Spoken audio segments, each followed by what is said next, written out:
তো আজকের ভিডিওতে আপনারা দেখতে পারবেন যশোর কাচ্চি কুইন রেস্টুরেন্টে খাবারের মান, এনভায়রনমেন্ট এন্ড ডেকোরেশনটা কেমন, এন্ড খাওয়া দাওয়ার ভিডিও করে আমাদের এক্সপিরিয়েন্সটা কেমন হলো, খাবারের মান, প্রাইস, লোকেশন এন্ড ডিটেলস সবকিছু জানতে পারবেন আজকের এই ভিডিওতে। আসসালামু আলাইকুম গাইস, কেমন আছেন সবাই? তো আজকে আমরা চলে আসলাম যশোরের কাচ্চি কুইন রেস্টুরেন্টে আমাদের ভিডিও শুটিং করার জন্য। তো শুটিং এর কারণে দীর্ঘক্ষণ কাচ্চি কুইন রেস্টুরেন্টে ছিলাম, এই জন্য ভাবলাম এখানকার পরিবেশ এবং খাবারের মানটা আপনাদের সামনে তুলে ধরা যায়। তো যশোরের ভিতরে ইদানিং অনেকগুলো নতুন নতুন রেস্টুরেন্ট তৈরি হয়েছে, তার ভিতরে কিছুদিন আগে এই কাচ্চি কুইন রেস্টুরেন্টটা উদ্বোধন হয়েছে। আর এই রেস্টুরেন্টের এনভায়রনমেন্টটা এত বেশি ক্লিন এন্ড শার্প যে এখানে আসলে আপনারা একটা লাক্সারিয়াস ফিল পেয়ে যাবেন। প্লাস ফটোপ্রেমীদের ফটো তোলার জন্য এখানে আকর্ষণীয় ভাবে সুন্দর করে ফটো জোন তৈরি করা হয়েছে। আর পুরো রেস্টুরেন্ট জুড়ে অনেক বেশি লাইটিং করার কারণে রেস্টুরেন্টের যে কোনো জায়গায় সুন্দর সুন্দর ফটো এন্ড ভিডিও ক্যাপচার করা যাচ্ছিল। রেস্টুরেন্টের ঝাড়বাতির লাইটিং গুলো অনেক বেশি ক্লাসি এন্ড লাক্সারিয়াস একটা ফিল দিচ্ছিল, যেগুলো দেখতে অনেক বেশি সুন্দর, আকর্ষণীয় এবং দৃষ্টিনন্দন লাগছিল। এমন ডেকোরেশন যশোরের ভিতরে খুব কম রেস্টুরেন্টেই আপনারা দেখতে পারবেন। এজন্য ডেকোরেশনের জন্য কাচ্চি কুইন রেস্টুরেন্টকে 10 আউট অফ 10 দেওয়াই যায়। কাচ্চি বিরিয়ানি দ্য বেস্ট বিরিয়ানি, ঘ্রাণে বলে বা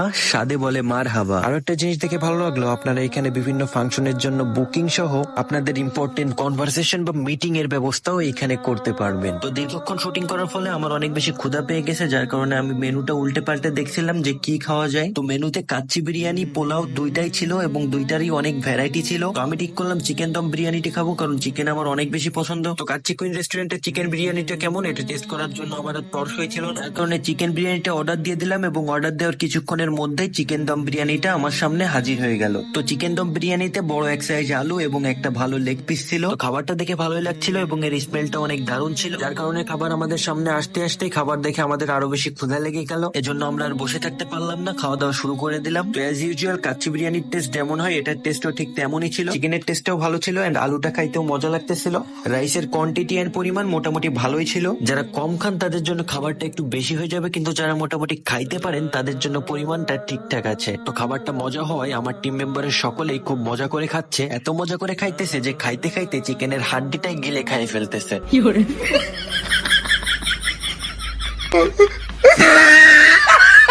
তো খাওয়া দাওয়া এবং শুটিং শেষে আমরা বসে পড়লাম কাচ্চি কুইনের ফটো জোনে এবং দুষ্টুমি ফাজলামি করে আমরা এখানে ফটো তুলতেছিলাম। তো ওভারঅল বলা যায় কাচ্চি কুইনের খাবার, ডেকোরেশন এন্ড সকলের বিহেভিয়ার অনেক বেশি ভালো ছিল। তো আপনারাও যদি এই রেস্টুরেন্টে কাচ্চি খাইতে যাইতে চান তাহলে চলে যাবেন যশোর লাল দিঘির পাড়ের অপোজিটে।